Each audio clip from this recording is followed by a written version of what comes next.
بسم الله الرحمن الرحيم. الحمد لله رب العالمين، والصلاة والسلام على سيدنا وعظيمنا وحبيب قلوبنا وشفيع نفوسنا أبي القاسم محمد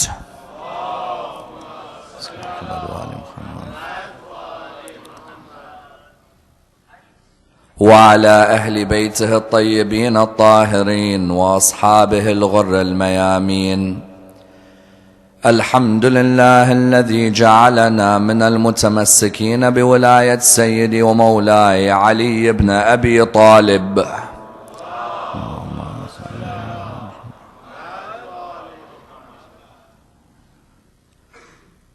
الحمد لله الذي هدانا لهذا وما كنا لنهتدي لولا أن هدانا الله. أما بعد، يقول الله في كتابه الكريم: بسم الله الرحمن الرحيم. واذكر في الكتاب إدريس إنه كان صديقا نبيا ورفعناه مكانا عليا. The first of our salawat in honor of Rasulullah Muhammad sallallahu alayhi wa alihi wa sallam.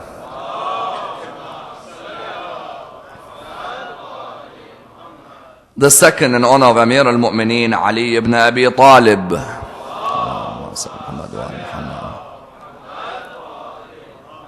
The third with your loudest voices in honor of the Imam of our time, Imam Sahib al-Asr wal-Zaman.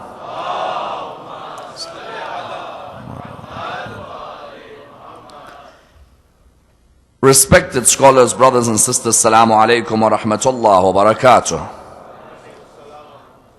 The story of Prophet Idris is one of the most fascinating stories within the Holy Quran, and is a story which requires a thorough analysis, for it is a story which affects each and every one of our lives.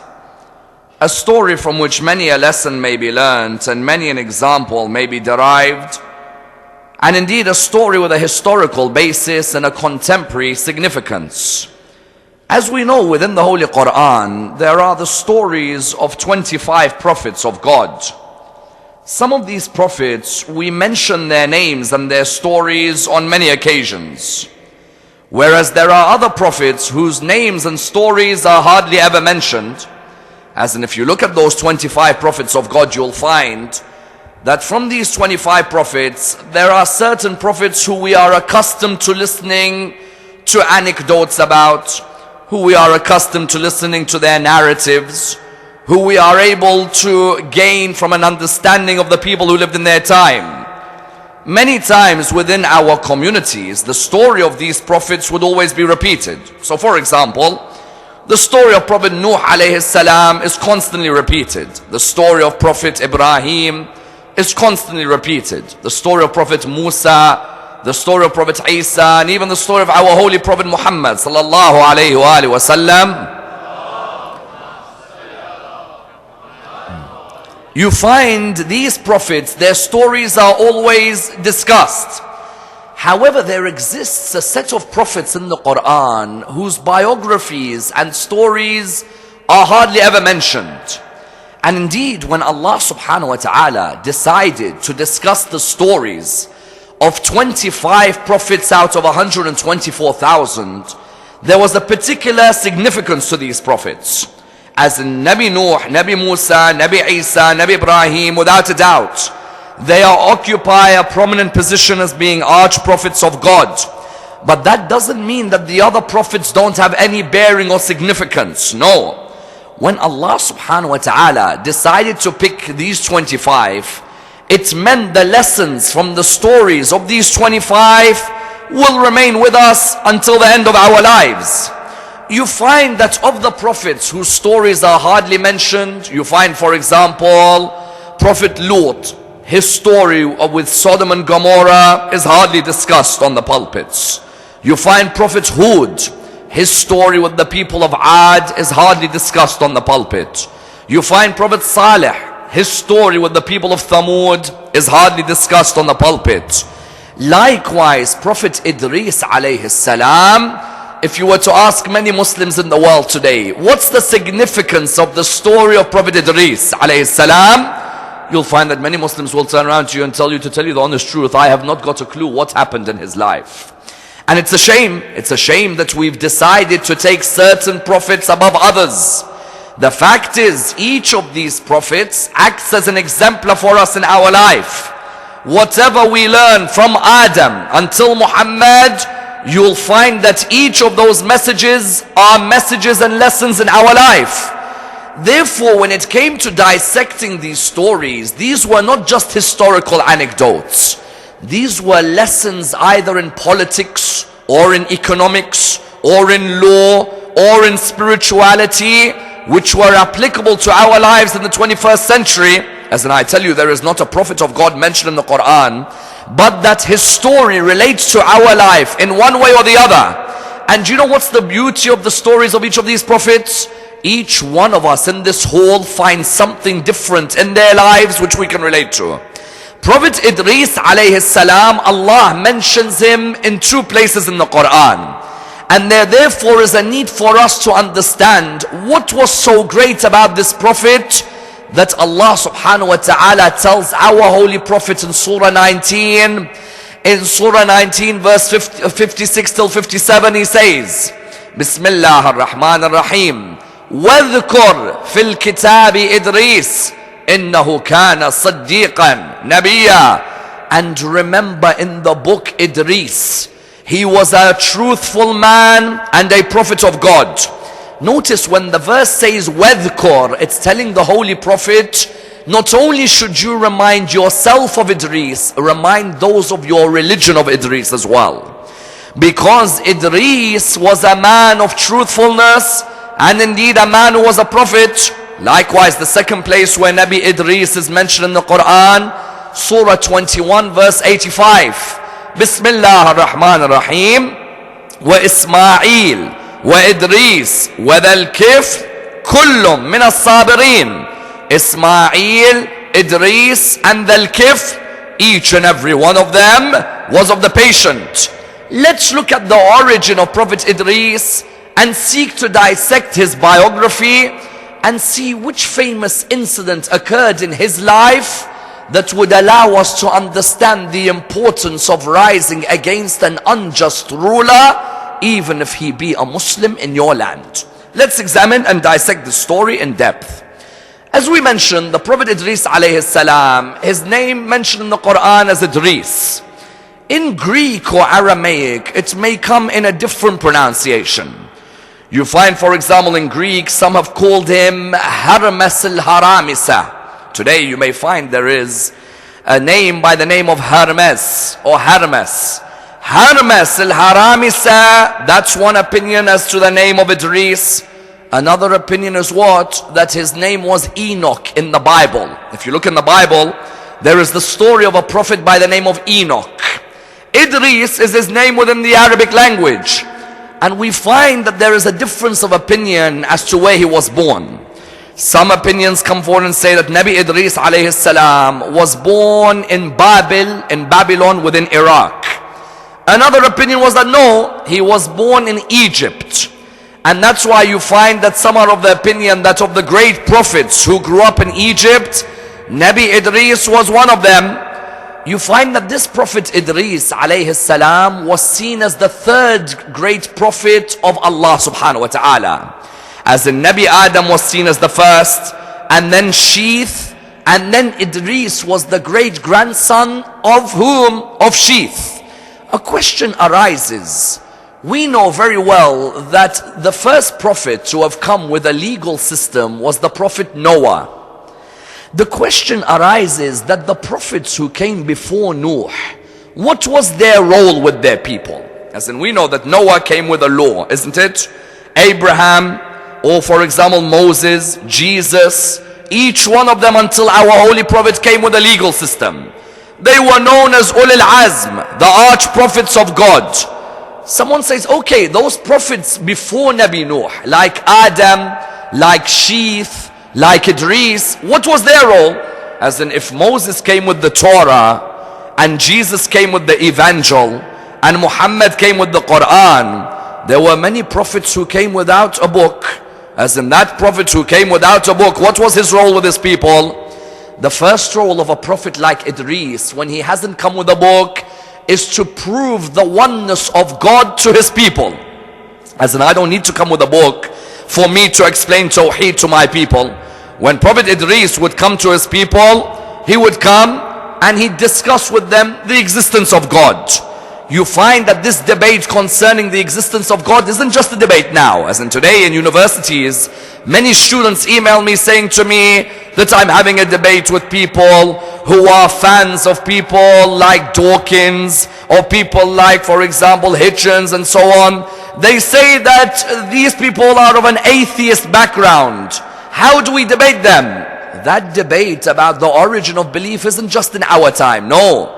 Prophet Idris alayhi salam, his first role as a prophet of God, irrespective of whether he has a Bible or a Quran, is to bring people towards an understanding of the origin of the universe and the unseen. Number two is to bring people to an understanding of how to live ethically with each other. As in, let me ask you a question. Justice, is it seen as only something praiseworthy in Islam or in every religion? In every religion. Piety, honor, dignity, truthfulness, trustworthy. Do I need a book from God to teach me these ethics, or can I as a human being instill them in my society?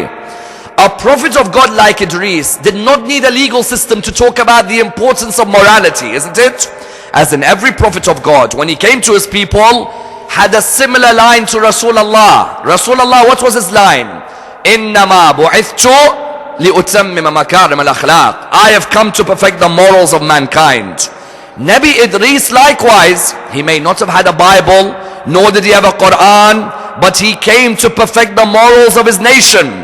And that's why from the outset, when scholars discuss Nabi Idris, considering Nabi Idris was before Nuh, before Abraham, the scholars highlight that Nabi Idris introduced certain concepts to his society which would be main parts of our society today. Let me give you an example.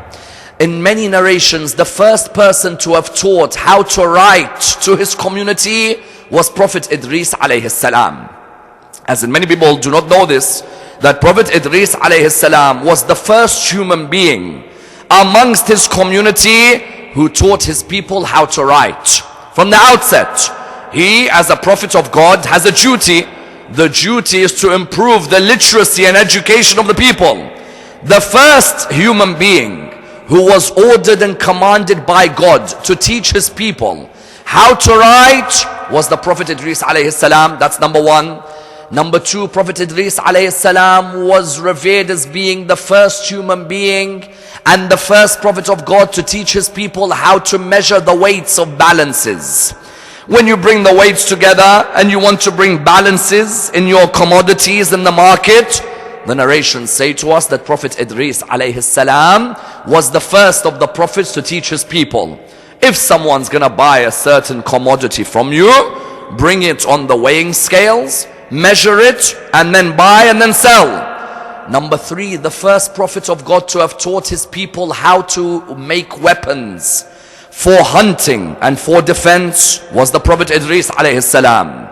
You find likewise on the fourth level, the first prophet of God to have begun discussions concerning the solar system was Prophet Idris alayhi salam. Because we know as human beings, go to any human, Hindu, Jewish, Sikh, Christian, you'll find them asking four questions all the time. A metaphysical question, a cosmological question, a psychological question, and an ethical question. Metaphysical question, is there an unseen force as the origin of this world? A cosmological question, what's the origin of this universe we live in? A psychological question, what's my role as a human being?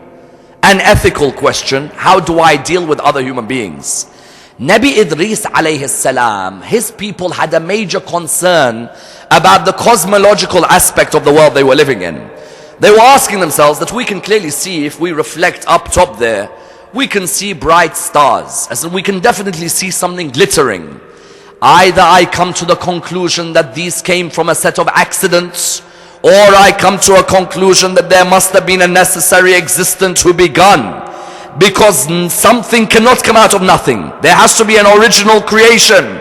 You found Nabi Idris alayhi salam would sit with his people and would be the first prophet of God to discuss the solar system, to discuss the stars in the solar system, up to the capacity which his people could comprehend. And that's why many of the scholars come forward and say that Nabi Ibrahim alayhi salam, the most beautiful aspect of his prophethood was that he had a job which wasn't only in the religious field. He went out and looked for a job where he could earn an income for his family. You see, today if you have a Maulana in your mosque, if you say to Maulana, why don't you go and work outside of your career, taking istikharas and reciting Salat al-Mayyit and reading nikahs. Of course, these are all important. These are vital aspects in our communities. But Maulana, why don't you go and get a job outside? You'll find many will say, well, to tell you the truth, my son, you know, Allah subhanahu wa ta'ala has gifted me that I was able to study Islamic law, and therefore I don't really want to work. I'm a person who knows the laws of the religion. No, on the contrary, there is no embarrassment in a person who's a Maulana, who's a religious scholar, and also earning a living for themselves outside. Because Nabi Idris alayhi salam, while he was a prophet of God, had a profession. What was it? He was a tailor. A tailor. A tailor amongst his people. You bring your clothes to Nabi Idris. You want your clothes shortened. You want a piece of cloth stitched towards a particular angle.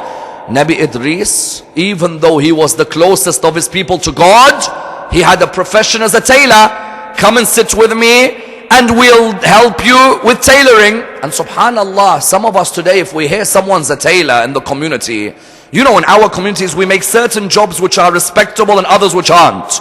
The moment you hear doctor, subhanallah, doctor. The moment you hear dentist, mashallah, dentist. If you hear engineer, brilliant. Lawyer, fantastic. Tailor, tailor? Say, what do you mean tailor? You mean that this person, all he does is cut and stitch and that's it? Oh Allah, the richest people in this world at the moment are all tailors, aren't they? As in walk down Rodeo Drive or Fifth Avenue or New Bond Street or Champs-Élysées. When you walk around, do you see those names on those shops or no? And you know, those shops aren't the cheapest shops in the world, are they? As in when you go through Rodeo Drive, you see these French and Italian names. You think to yourself, that jacket, is it really costing $20,000 for me to wear that jacket? At the end of the day, who made it? It's a tailor. That tailor, you can look down at him as much as he wants. He says, the moment my name, forget my name, my initial is on a jacket, I could put 4 figures on that jacket, isn't it? As in, we know very well. Nabi Idris alayhi salam, therefore what was he? He was a tailor. He was a prophet of Allah, but he earned an income as a tailor. And that's why every prophet of God took him as an example. Prophet Musa, for example, was a shepherd. Prophet Isa was a carpenter. Our holy Prophet Muhammad sallallahu alayhi wa sallam,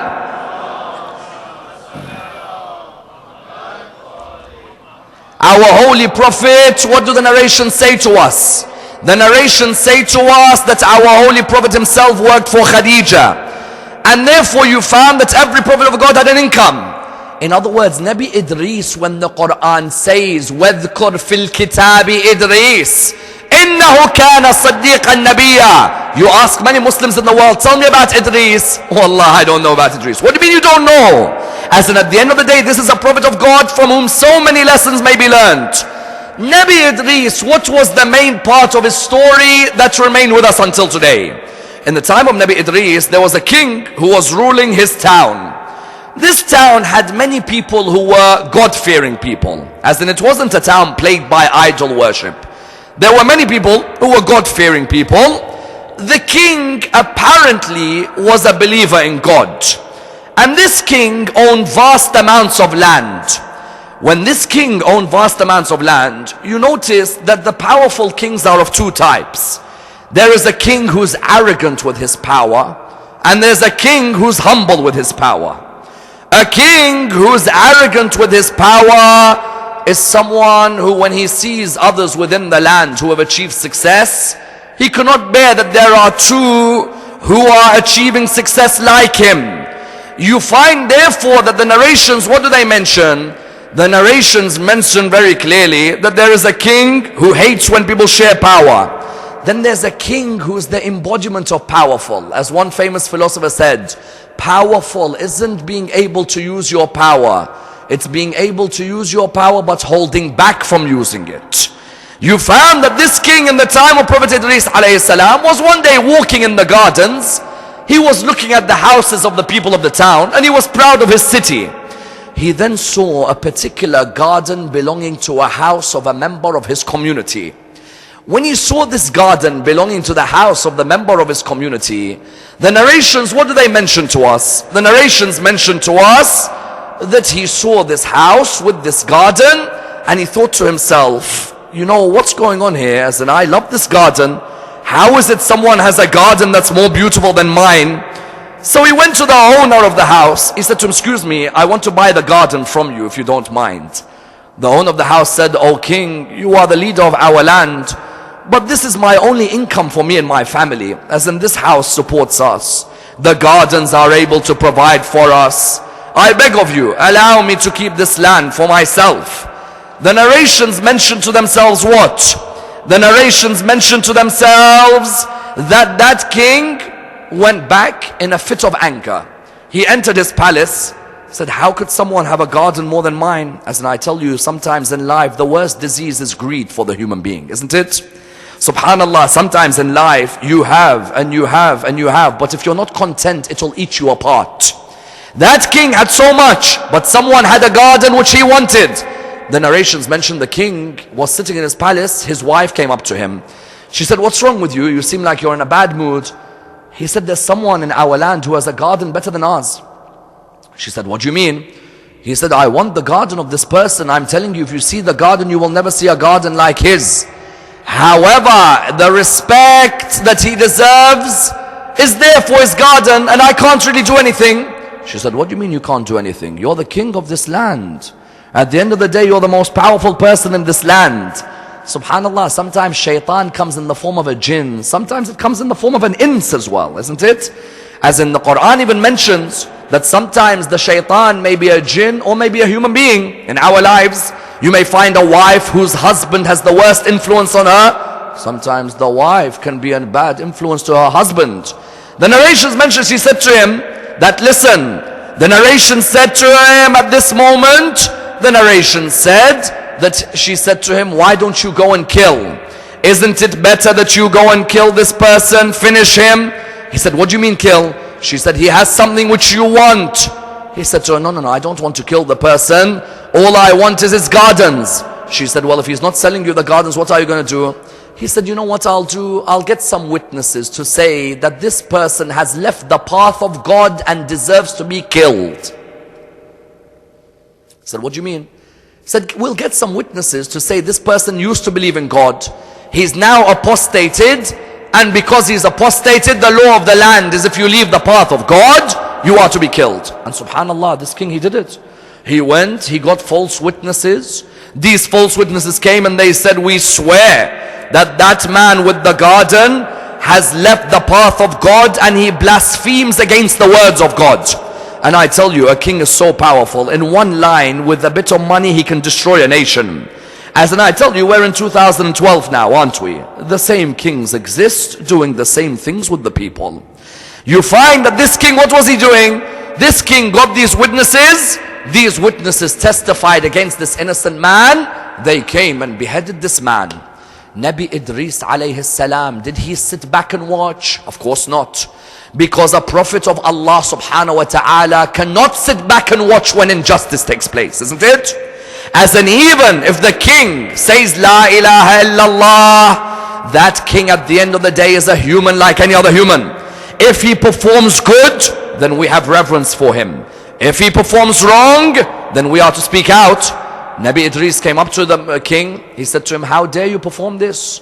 Don't you fear God? As in, don't you know that that garden belongs to that man? He said to him, Idris, how dare you speak like this in a tone to me? I'm the king of this land. Nabi Idris said, it does not matter. As a prophet of God, my duty is to speak out against injustice. He said to him, if you don't stop speaking out, I will kill you and your family. Nabi Idris turned around to him.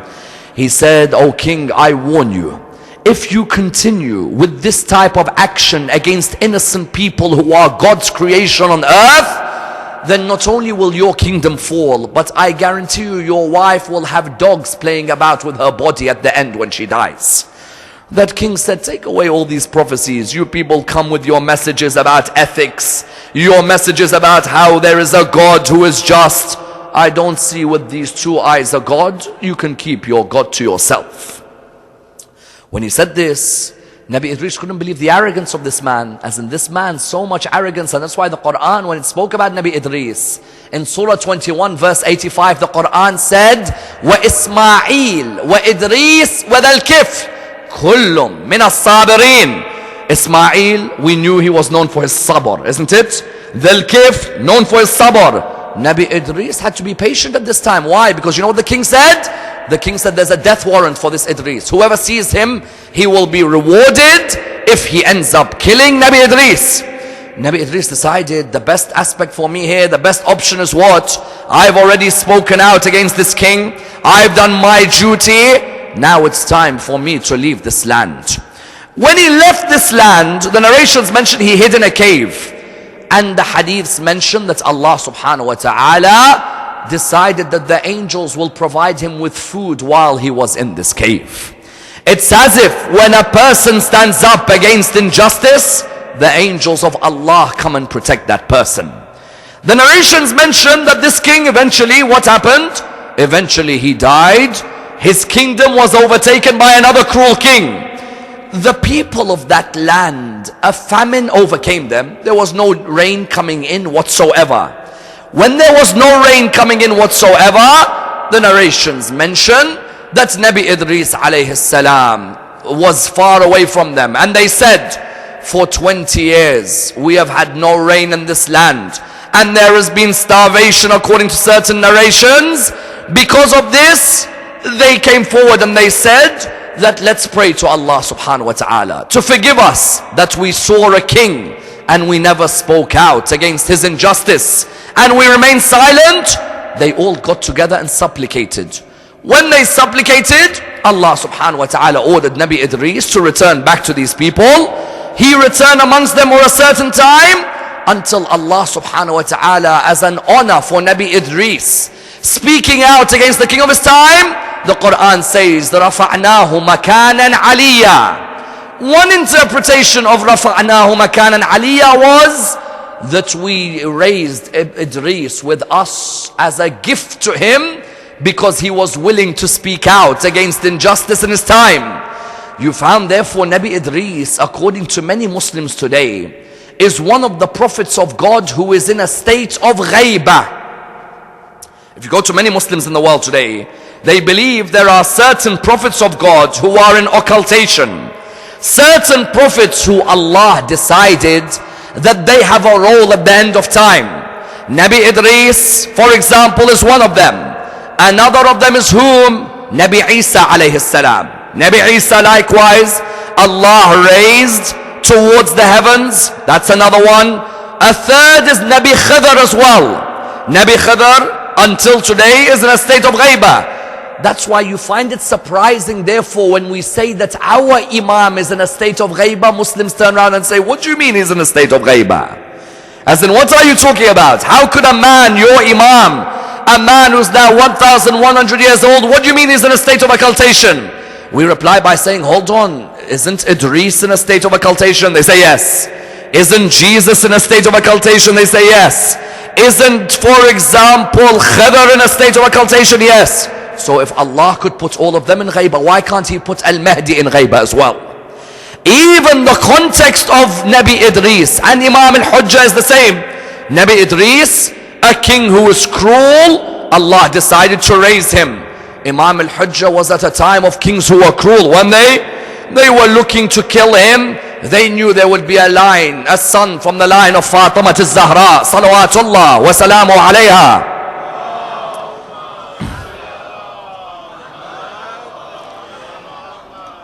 a king from the line of a king who knew that from the line of Fatima Zahra there will be someone who will remove injustice from this world.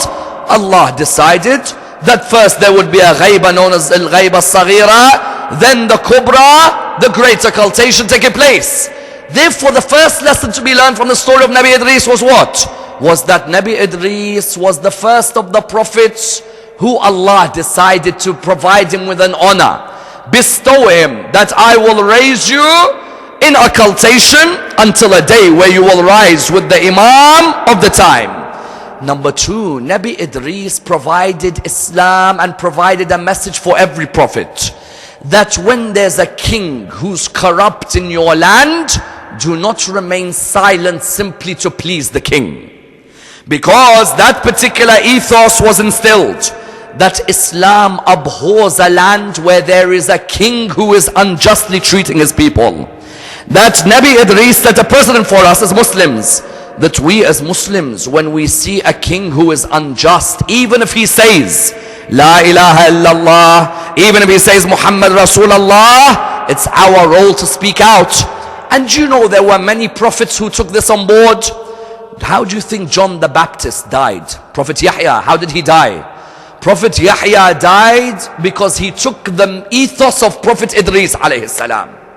John the Baptist, revered in Christianity and Islam, Prophet Yahya had a king in his time who wanted to marry his niece.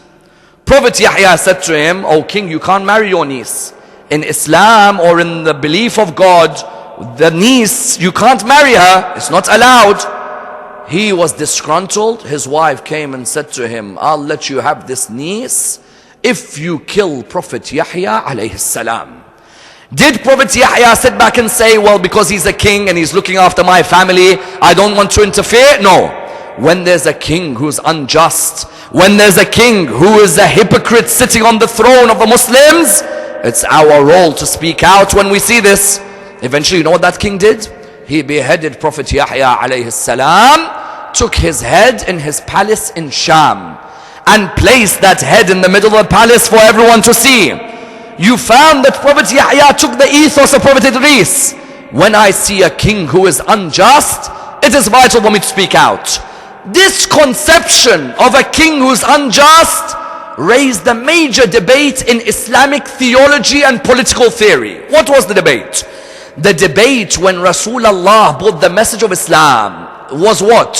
If there's a king who says La ilaha illallah and he says Muhammad Rasulullah, what is the attitude of a Muslim towards that king?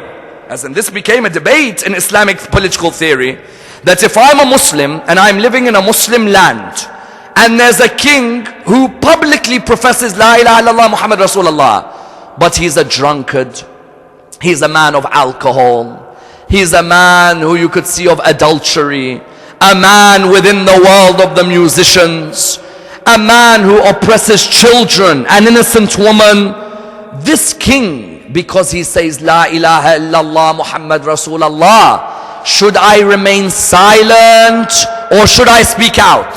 Three different groups emerged on this issue.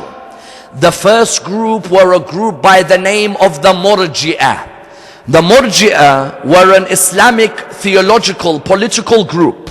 The Murji'ah came forward and said that even if a king drinks in front of me or commits zina in front of me, only Allah knows what's in his heart. Habibi, what are you talking about, what's in his heart? The guy is drinking right in front of me. As in, what more do I have to see? The guy in front of me is an alcoholic. The guy in front of me is committing adultery. He said, no. You can't. Because you don't know, maybe he has a pure heart. When he's drinking, he's doing it for pure reasons. MashaAllah. But that's unfortunate, as in that was the first political theological theory in Islam. And this theory, the kings used to love it, isn't it? As in this theory is a dream ticket for a king. Imagine now I'm a king, in front of the people, La ilaha illallah Muhammad Rasulullah. When I want to commit zina, I commit zina. When I want to drink, I drink. And I've got a group of puppets sitting next to me saying, but we don't know what's in his heart. Even today in our Muslim communities, you have people saying, Sayyid Ammar, I don't fast and I don't pray but I have a good heart. What will happen to me on the day of judgment? On the day of judgment, Allah will take your heart, He'll put it in Jannah, and everything else He'll put in Jahannam. Isn't it? As in He'll put that heart in Jannah. He says, heart, you stay here in Jannah. It's good for you here. Everything else move. You find this was a ridiculous theory. A theory which was what? It was simply a theory to suspend judgment on certain big personalities. There's certain things I can't say on the minbar. I'm sure you understand. But all I need you to understand is that such theories were developed to suspend judgment on the character of certain personalities. Certain people who were publicly drunkards, publicly committing adultery, publicly sitting around with monkeys and musicians. You would have their puppet scholars being paid to say, we are the Murji'ah. We suspend judgment on a king because only Allah knows what's in his heart. That was the first group. Then there was a second group. What did they say? They said, yes, we can see the king is a Muslim and we can see he's committing bad acts, but we don't want to get involved in this issue. Say, what do you mean you don't want to get involved in this issue? Say, to tell you the truth, we're living comfortable lifestyles and we're happy that at home we pray and we fast, and let's say we come to the mosque on Fridays. You're telling me to speak out against the king? I don't want me to have a bad reputation. I want to live comfortably. I've got children, I've got a future. I want to see my daughter married and I want to see my son graduate. Don't come and tell me that I have to come and speak out against the king. That second group of Muslims in early Islam, they said, even if a king is corrupt, in your heart you should say, Ya Allah, I disagree with him. But in your actions, you don't need to get involved. Why? Because if Allah puts him in power, that means Allah knows better than us. Jalaluddin al-Suyuti, of all his great books, he had some classic works. Ad-Durr al-Manthur, Al-Itqan, Tarikh al-Khulafa, for example, Tafsir al-Jalalain, which he had with Jalaluddin al-Mahalli. Of his great books, he had a book called what? He had a book called Tadrib al-Rawi. Tadrib al-Rawi was looking at the narrators of hadith traditions. Within Tadrib al-Rawi, he has a chapter on a group of narrators he says are the people of Taqa'ud. Taqa'ud in English means the people of retirement, those who've retired. Suyuti says there are certain famous figures in Islamic history who retired from the Islamic political scene because they didn't want to get involved in speaking out against injustice. Who does he list? The first of them who he lists, Sa'ad bin Abi Waqqas, the father of Umar bin Sa'ad. You know Umar bin Sa'ad, leader of the armed forces? He says the first of the people of Taqa'ud was Sa'ad bin Abi Waqqas. What do we mean people of Taqa'ud? People of Taqa'ud are this second group. They see Muawiyah bin Abi Sufyan sitting on the throne of the Muslims, barbarically treating the Muslims. They stay quiet. You say to them, why do you stay quiet? Why don't you raise a mutiny against this man? Can't you see the corruption? They say, well, we don't really want to take sides on this issue. As in this Sa'ad bin Abi Waqqas, the one time he took a side was when Muawiyah said to him, and this hadith isn't just in our books, brothers. This hadith is in the books of our brothers. Muawiyah says to Sa'ad bin Abi Waqqas, why don't you curse Ali ibn Abi Talib? I tell you, sometimes I don't know this history we have. Sometimes, honestly, I don't know what is the scales which you use to look at this history. Amir Muawiyah fought Amir Ali. MashaAllah. Amir Muawiyah fought Amir Ali. Said to him, why don't you curse Ali ibn Abi Talib, Sa'ad? Sa'ad bin Abi Waqqas said, I will never curse Ali ibn Abi Talib because of three things. Number one, on the day of Mubahala, the Quran said Ali is the nafs of Rasulullah, is the self of Muhammad. Number two, when we went to the battle of Tabuk, Rasulullah said Ali is to me like Aaron was to Musa. Number 3, on the day of Khaybar, every companion wanted that banner. And we were all thinking, who's Rasulullah going to give it to? And Rasulullah said, tomorrow I'll give the banner to a man who Allah and me love, and he loves me and Allah. When he enters a battlefield, he only returns with success. Said all of us were waiting to see which one of us was it, and he gave it to Ali. You found this Sa'ad bin Abi Waqqas. Do you think that he stood up after this to support Ali ibn Abi Talib against that corrupt king? No, on the contrary. Sa'ad bin Abi Waqqas, Suyuti says, was of those who retired. They performed retirement. They said, you know what, we can see the king is corrupt, but we remain quiet. It's better for us to keep our mouth shut. We'll read our salah, we'll read our fasts, and that's it. Another of these taqa'ud people was who? Abdullah ibn Umar ibn al-Khattab. Umar ibn al-Khattab had a son called Abdullah. This Abdullah bin Umar saw Yazid bin Muawiyah sit on the pulpit of Rasulullah as a drunkard, as a womanizer. People said, Abdullah bin Umar, your father was a Khalifa. Aren't you meant to stand up? He said, at the end of the day, I don't want to cause friction. I don't want to cause disruption. I don't want to cause disunity. You found Suyuti, what does he say? Suyuti says that Abdullah bin Umar, like Sa'ad bin Abi Waqqas, was of the people of Taqa'ud. These were people who decided what? A king may be corrupt, but it's not our job to interfere.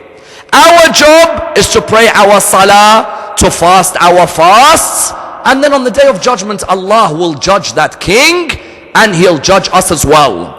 And that's why, when did this religion begin to break apart? This religion began to break apart when what happened? When the Muslims who were of the early days, instead of speaking out against the corruption of the kings, they remained silent. And that's why I tell you, the third school which emerged, what was it? The school of Al Muhammad. That when you see a corrupt king, irrespective of whether publicly he says La ilaha illallah Muhammad Rasulullah, it's your role to speak out against that corruption. I tell you, you think Abu Dharr al-Ghafari and Hujr bin Adi al-Kindi, Amr bin Hamaq al-Khuza'i, Rushayd al-Hajari, do you not think people like this lost their lives for any reason except that they spoke out against the king of their time?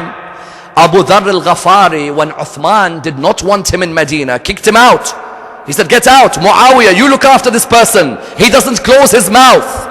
A follower of Al Muhammad is an Abu Dharr in his political standpoint. When he sees a corrupt king, he doesn't remain silent. Abu Dharr outside the palace of Muawiyah every day.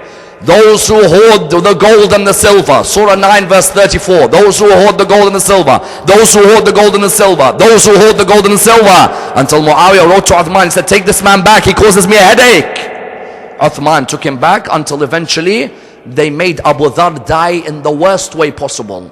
They made him die alone in the desert with no one to protect him. Abu Dharr al-Ghafari, who Rasulullah used to say, in taqwa, he is the equal of Prophet Isa alayhi salam. And Abu Dharr ends up dying. But dying in which cause? When he saw a corrupt king, he didn't take the position of the Murji'ah, nor the position of the people of Taqa'ud. He took the position that we within this school, when we see injustice, we speak out. Hujr bin Adi al-Kindi likewise, when he saw the injustice, he laid his son before the sword in front of Muawiyah bin Abi Sufyan. And that's why it's not surprising when you look at the scholars of adab, the scholars of tariq, the scholars of kalam, all of them say this religion began to fall when Khilafah became mulk. When Khilafah became mulk, that's when the religion began to fall. As if you read in adab, read the works of Jahidh when he talks about Muawiyah. Or even if you want to look at socio-political works like the works of Qutb and Aqad, look at their words when they say the religion was a khilafah and then transformed into a mulk. When it transformed into a mulk and people began to remain silent when this mulk was established, that's when the religion began to fall. And that's why you find the son of Fatima al-Zahra looking at the mulk being established in Sham and not remaining silent. The Murji'ah said, let's suspend judgment on Yazid. The people of Taqa'ud said, we prefer to stay in our houses like Abdullah bin Umar. Whereas Abi Abdullah al-Hussein said, no. When you see injustice, a man like me does not pledge allegiance to a man like him. And I tell you, those words ring in the ears of every follower of Al Muhammad in the world today. Where you see a corrupt king in certain parts of the world, you'll see the followers of Al Muhammad said, we will never be humiliated. Never. When we see kings today, and we don't need to mention on the minbar, but there are kings today, the hospitals they have destroyed. They don't allow people to be treated. Simply because of their madhab, they destroy the hospitals, they kill innocent women, innocent children. And they are kings who are despots, but who claim to want democracy. Why do you think those people stand? Because they saw a man who stood on the 10th of Muharram against the king. The king of his time was corrupt. The king of his time was known to be an open drunkard, an open womanizer, of a lascivious way of life. Did Abu Abdullah sit back? Did he say, I want to suspend judgment on him, I want to retire from the Islamic scene? No. Abu Abdullah taught us a vital lesson, brothers and sisters. You know what it was? Sometimes our communities may be frustrating for us the way they operate. But if it means that we take part in the community to speak out against injustice, and we lay our life at the end, and certain people change, then if one person changes, then their life has been worth the struggle which I've taken. Abu Abdullah could have easily said, you know what, yes, Yazid's a bad man, but my community is full of hypocrites, let me stay at home. No. If I, Abu Abdullah, can lay under the arrows of Bani Umayyah, then each one of you can as well. If I can speak out against that king, then each one of you can as well. And that's why after they killed the son of Fatima al-Zahra, they decided that this despotic, barbaric king, what would he do? Yazid ordered first, I want you to parade, I want you first to mutilate his body. They took his body on the night of the 11th of Muharram. Do you know what they did to his body? They ordered their horses to trample on his chest. That's why today when you see people beat their chests, it's in honor of that chest which had the hooves of the horses of Bani Umayyah digging through it. Then in Kufa he ordered parade his head everywhere. Then in Sham, do you know what he did? Islam had reached a level that Prophet Idris spoke out against the king of his time. You found Muslims next to Yazid who were witnessing Yazid parade the head of Abi Abdullah in Sham. And then Yazid, you know what was the biggest insult? He'd tell his woman in his court, go and get dressed. We have prisoners who have come to this court. Get dressed in your finest, so I display to you my finest victory. And he would sit there in front of the whole courtroom and recite the famous lines of poetry of the days of Jahiliyyah. ليت أشياخي ببدر شهدوا جزع الخزرج من وقع الأسل لا أهلوا واستهلوا فرحا ثم قالوا يا يزيد لا تشل لعبت هاشم بالملك فلا خبر جاء ولا وحي نزل. He would say, I wish my ancestors from Badr were present so that they see what I've done on this day. Hashim played with a kingdom. There was no revelation and there was no news. Open kufr in his courtroom. He told his servant, I want you to go and get my wife Hind. He was married to this lady by the name of Hind. This lady, when she was younger, was a servant in the house of Ali ibn Abi Talib in Medina. So this lady had seen Sayyida Zainab when she was there. She had seen Kulthum.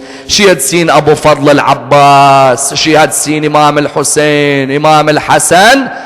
When Imam al-Hassan died, Muawiyah forced her to marry Yazid. And therefore she had been living in Sham away from Medina for a great period of time. When Sayyida Zainab and Kulthum were brought into the court of Yazid in Sham, Sayyida Zainab sat down, Kulthum next to her. Yazid ordered, he said to one of his servants, go and tell Hind to come out in her finest. I have some rebels, I want her to see them. This Hind was sitting in her quarters. A lady came to her, she said, oh grand princess, there are some rebels who have been caught. Yazid wants you to come and see them. She said, where are these rebels from? The reply was, they were caught in a land called Karbala. She said, where is that? The reply was, this land known as Karbala is in the land of Iraq. She said, very well, I'll get changed, I'll get dressed and I'll come out. When she came out, she came and sat on her throne. Sayyida Zainab turned around to Kulthum. She said to her, Kulthum, do you recognize that lady or no? Sayyida Zainab knew who the lady was. Kulthum said, no, I don't recognize her. Who is she? She said, do you remember when she was younger? She'd come to our house in Medina. She'd sit with me and with you, and she'd sit with Hussein and with Abbas. At this moment, Kulthum said, Hind? She said, yes. At this moment, Kulthum couldn't believe, and Hind looked towards her. She said, you two who are whispering, where have you people come from? She said, we have come from the land of Medina. You know, as soon as Hind heard Medina, she came down from her throne to the ground. She sat on the ground. At this moment, Sayyida Zainab looked at her. She said to her, why did you sit on the ground? She said, out of respect for the people of Medina. She said to her, what do you mean? She said, the people of Medina, I used to go and serve in a house in Medina when I was younger. At this moment, Sayyida Zainab looked towards her, and imagine how much had Zainab grown that Hind doesn't even recognize her. The narrations mention that Hind looked at her. She said, oh lady, may I ask you about a house in Medina? I want to know, do you know them or not? Sayyida Zainab said to her, which house? She said to her, may I ask you about the house of Ali ibn Abi Talib? She said to her, when I was younger, I used to serve in the house of Ali ibn Abi Talib. I want to ask you about some of the members of that house. Sayyida Zainab did not reveal to her who she was. She said to her, go ahead, ask me. She said to her, can you tell me about Abu Fadl al-Abbas? Where is he now? I want to ask about Abbas. When I was younger, I'd see him in the house walking around.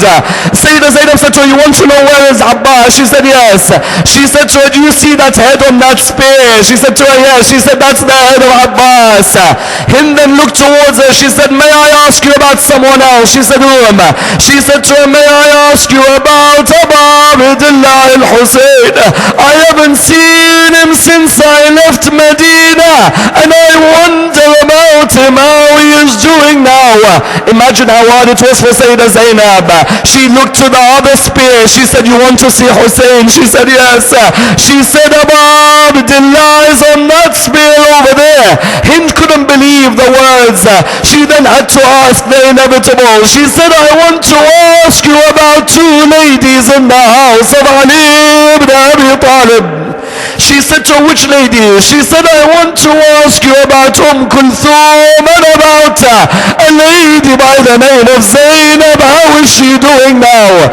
Sayyida Zainab looked at her. She said, if you're asking me about Kulthum, then that is Kulthum. If you're asking about Zainab, then I am Zainab in front of you. When Hind heard this, she ran into the court of Yazid. Her hijab had fallen off. Yazid said to her, how dare you put your hijab on properly? She looked at him and she said to him, Yazid, you tell me about my hijab. How about the hijab of the daughters of Fatima al-Zahra? Inna lillah wa inna ilayhi raji'un. We pray to Allah subhanahu wa ta'ala to raise us with Prophet Idris alayhi salam, to allow us to understand his message and follow his example. We pray to Allah subhanahu wa ta'ala to raise us with the Imam of our time, Imam Sahib al-Asr wal-Zaman. Allow us to be amongst his companions and those who follow his message in this world and receive his intercession in the hereafter. We pray to Allah subhanahu wa ta'ala the Surah Al-Fatiha, but before it, the loudest of your salawat.